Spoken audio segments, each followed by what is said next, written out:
Welcome to Penrose Learning, where we make understanding easy. You start by opening the specific Google form you will modify. This is the only way to set an authoritative answer. Once done, create or select the question and choose the correct question type, multiple choice, drop-down, or short answer, because the answer entry depends on type. Make sure to enable form settings quizzes when grading is required. That lets you mark correct answers later. You need the question text, an intended correct response ready to enter immediately, so you don't interrupt flow.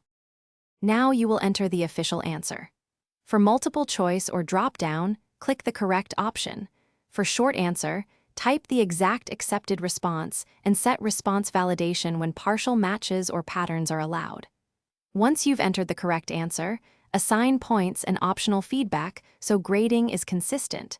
This prevents ambiguity when many reviewers use the same form. Make sure to preview the question and test an example response to confirm the answer is recorded exactly as intended. Finish by previewing the entire form and submitting a test response to verify the correct answer and scoring work as expected. Once satisfied, adjust sharing and response settings, restrict to users, limit to one response, or close collection on a deadline, because distribution affects data integrity.